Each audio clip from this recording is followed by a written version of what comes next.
नमस्कार. माझे नाव संगमित्रा सिद्धार्थ धबाले. सूर्याप्रमाणे तेज दिसणारे व्यासपीठ, चंद्राप्रमाणे शीतल छाया देणारे गुरुजन वर्ग व चांदण्याप्रमाणे चमकणारे माझे विद्यार्थी मित्रांनो, आज मी आपल्या समोर क्रांतीज्योती सावित्रीबाई फुले यांच्याविषयी 2 शब्द सांगणार आहे. ते तुम्ही शांतपणे ऐकून घ्यावी ही माझी नम्र विनंती. सर्वप्रथम भारतीय पहिली शिक्षिका, मुख्याध्यापिका, भारतीय स्त्री मुक्तीच्या आणि स्त्री शिक्षणाच्या प्रणेत्या क्रांतीज्योती सावित्रीबाई फुले यांच्या प्रतिमेला वंदन करते. मी माझ्या भाषणाला सुरुवात करते, कारण त्यांच्यामुळे मी आज या ठिकाणी भाषण करण्यासाठी उभी आहे. कदाचित त्या नसत्या तर मी आणि माझ्यासाठी कित्येक मुली आजही चूल आणि मूल धरून बसल्या असत्या.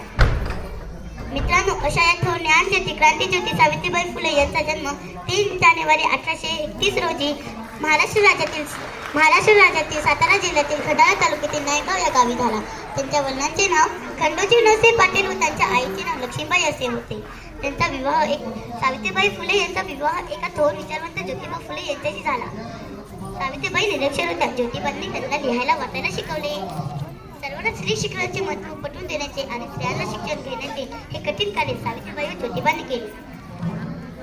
1 जानेवारी 1898 रोजी पुणे येथील बुधवार पेठेत मुलीची पहिली शाळा सुरू केली.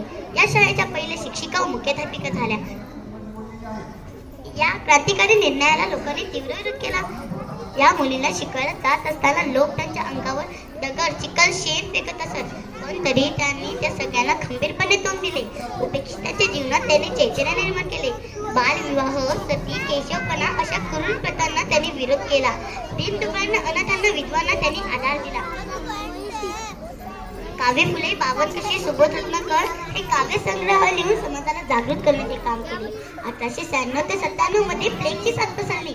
प्लेगच्या रोगाची सेवा करत असताना सावित्रीबाईंना प्लेग झाला. अखेर 10 मार्च 1897 रोजी त्यांची प्राणज्योत मावळली.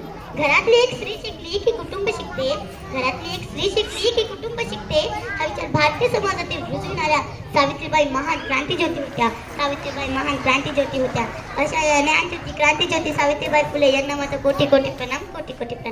जय हिंद, जय महाराष्ट्र.